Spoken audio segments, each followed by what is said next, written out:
सुबह का गर्मा गर्म टेस्टी और हेल्दी नाश्ता जिसे हम बनाएंगे गेहूं के आटे से, जो कि हम सभी के घरों में होता है। और मात्र गेहूं के आटे का ये नाश्ता इतना ज़्यादा हेल्दी और टेस्टी होगा कि आप इसे मॉर्निंग के ब्रेकफास्ट में भी ले सकते हैं और बच्चों के टिफ़िन में भी दे सकते हैं। तो चलिए फ्रेंड, बिना किसी देरी के फटाफट से इस नाश्ते को बनाना स्टार्ट करते हैं।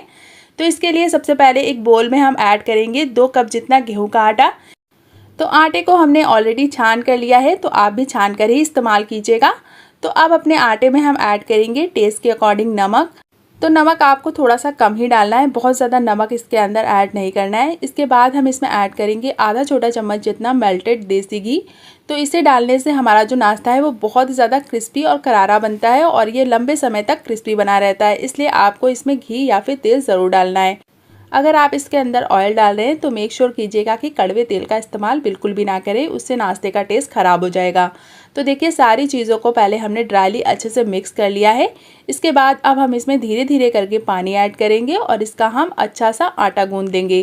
तो आटा गूंदते समय आपको ध्यान रखना है कि इस आटे को आपको बहुत ज़्यादा हार्ड भी नहीं लगाना है और बहुत ज़्यादा सॉफ्ट भी नहीं करना है।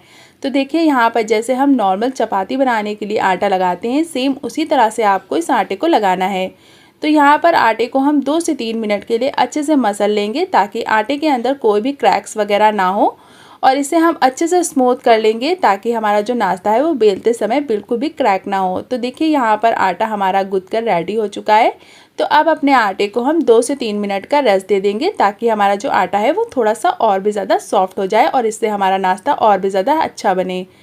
तो आटे को हम साइड में रख देंगे और अब हम यहाँ पर इस्तेमाल करेंगे थोड़े से लहसुन, जिसको मैंने ऑलरेडी छील के लिया है। तो यहाँ पर मैंने 10 से 12 कलियाँ लहसुन की ली है। तो अब इन लहसुन की कलियों को हम इस तरह के खलबट्टे में डालकर अच्छे से कूट लेंगे। इससे हमारे जो लहसुन के टुकड़े होंगे वो थोड़े से दरदरे निकलेंगे, जो कि खाने में बहुत ही ज़्यादा अच्छे लगेंगे। आप चाहे तो इस काम को मिक्सिंग जार में भी डालकर कर सकते हैं, लेकिन मिक्सिंग जार में थोड़े से अमाउंट में लहसुन बिल्कुल भी अच्छे से नहीं पीसते हैं, यानी कि कूटते हैं। उसमें पानी की रिक्वायरमेंट होती है उसे पीसने के लिए। इस तरह से हम इस खलबट्टे का ही इस्तेमाल करेंगे इस नाश्ते को और भी ज़्यादा टेस्टी बनाने के लिए। तो देखिए, यहाँ पर हमारे लहसुन अच्छे से कूट गए हैं। तो अब हम चलेंगे अपनी गैस की तरफ। तो यहाँ पर हम एक पैन ले लेंगे, आप चाहें तो तड़का पैन का भी इस्तेमाल कर सकते हैं। इसके अंदर हम ऐड करेंगे थोड़ा सा बटर। इस लहसुन को हम बटर में ही पकाएंगे, इससे लहसुन का जो टेस्ट होता है वो बहुत ही ज़्यादा अच्छा आता है, थोड़ा सा सॉल्टी हो जाता है, जो कि खाने में बहुत ही ज़्यादा अच्छा लगता है। तो देखिए, यहाँ पर हमने लहसुन की दरदरी जो कुटी हुई कलियाँ थी उसे हमने इसमें ऐड कर दिया है और इसे डालकर हम इसे तकरीबन 2 से 3 मिनट के लिए अच्छे से पकाएंगे ताकि हमारे जो लहसुन है वो अच्छे से कैरमलाइज़ हो जाते हैं, जैसे कि प्याज कैरमलाइज़ हो जाती है। तो देखिए, यहाँ पर लहसुन में काफ़ी अच्छे सा कलर आ चुका है और इसका कच्चापन दूर हो गया है। तो अब अपनी गैस की फ्लेम को हम बंद कर देंगे और इसे हम ठंडा होने के लिए छोड़ देंगे। तो जब तक ये ठंडा हो रहा है हम अपनी दूसरी तैयारी कर लेंगे। तो यहाँ पर अब हम एक बोल में थोड़ा सा बटर को मेल्ट होने के लिए रख देंगे। जैसे ही हमारा जो बटर है वो अच्छे से मेल्ट हो जाएगा, हम इसमें ऐड करेंगे 1/4 चम्मच जितना रेड चिली फ्लेक्स और साथ ही हम इसमें ऐड करेंगे खूब सारा फ्रेश बारीक कटा हुआ हरा धनिया। अगर आपको हरी मिर्च पसंद है तो आप इस टाइम पर थोड़ी सी हरी मिर्च भी इसमें ऐड कर सकते हैं। तो यहाँ पर हमने सॉल्टेड बटर का इस्तेमाल किया है, इसलिए आपको इसके अंदर नमक वगैरह कुछ भी ऐड करने की बिल्कुल भी ज़रूरत नहीं है। बस इसके अंदर आपको थोड़ा सा चाट मसाला ऐड कर देना है, वो भी बहुत ही कम अमाउंट में। तो यहाँ पर इन सारी चीज़ों को हम अच्छे से पका लेंगे ताकि बटर में इसका जो फ्लेवर है वो बहुत ही अच्छे से निकल कर आ जाए। तो देखिए, यहाँ पर ये पक चुका है। तो अब अपनी गैस की फ्लेम को हम बंद कर देंगे और इसे हम ठंडा होने के लिए छोड़ देंगे। तो जब तक ये ठंडा हो रहा है हम अपने आटे को चेक कर लेंगे। तो देखिए, आटा हमारा काफ़ी अच्छे से सेट हो चुका है। तो अब फटाफट से अपने नाश्ते को हम बनाना स्टार्ट करेंगे।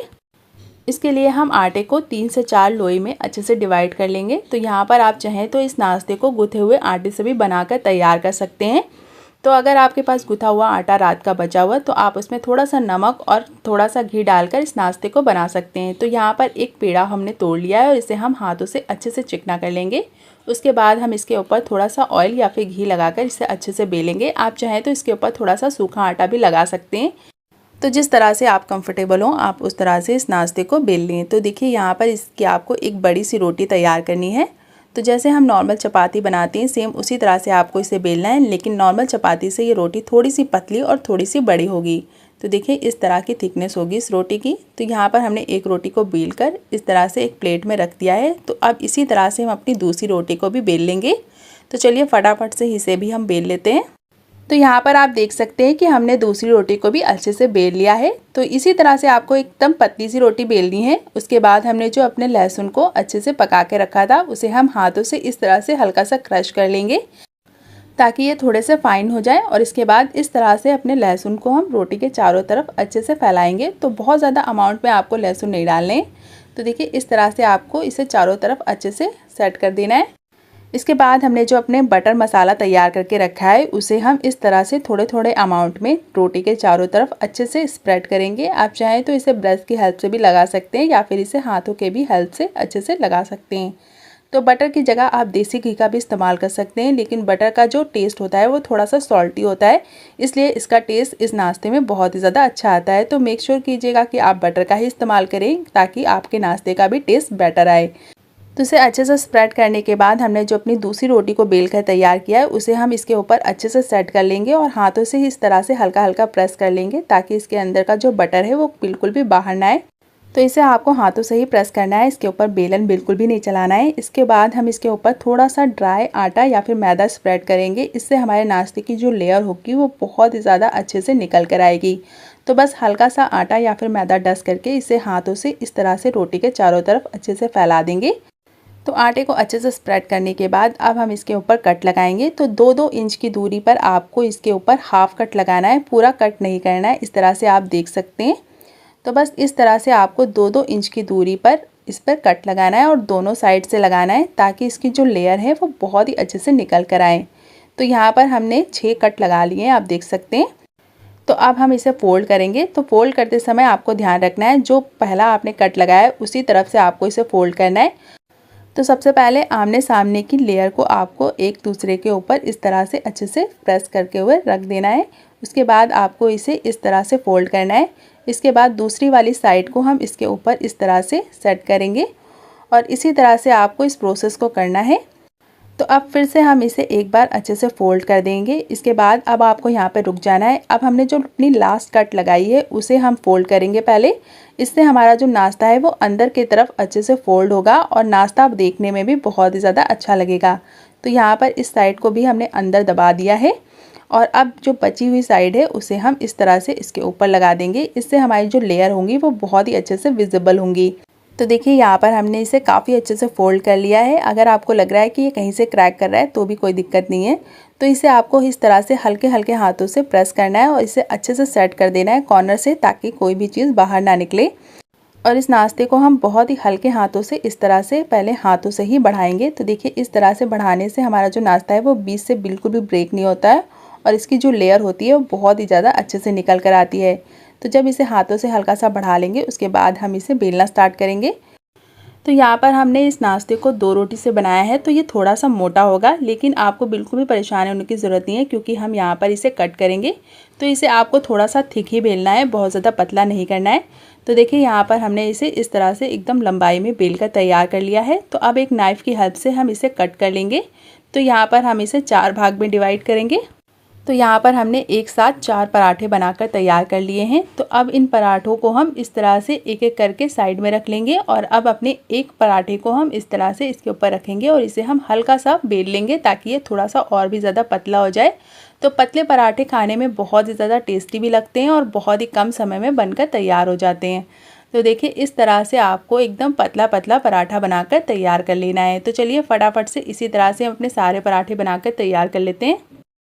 तो फ्रेंड्स हमने अपने सारे पराठे बनाकर तैयार कर लिए। आप चाहें तो इन पराठों को इस तरह से बनाकर फ्रीज़ भी कर सकते हैं। जब आपका मन हो तो आप इन्हें फ्राई कर सकते हैं, ये बिल्कुल भी ख़राब नहीं होंगे क्योंकि हमने यहाँ पर लहसुन को पकाकर इस्तेमाल किया है।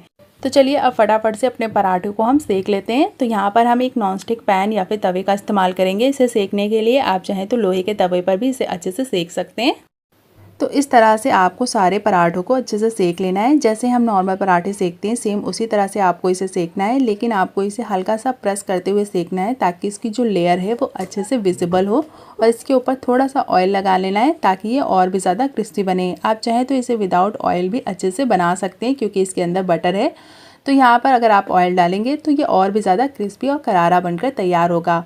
तो यहाँ पर देखिए हल्का हल्का ऑयल डालेंगे और इस तरह से स्पैचुला की हेल्प से हम इसे हल्का सा प्रेस करेंगे ताकि अंदर तक अच्छे से लेयर खुल जाए और अंदर तक पराठा क्रिस्पी हो जाए।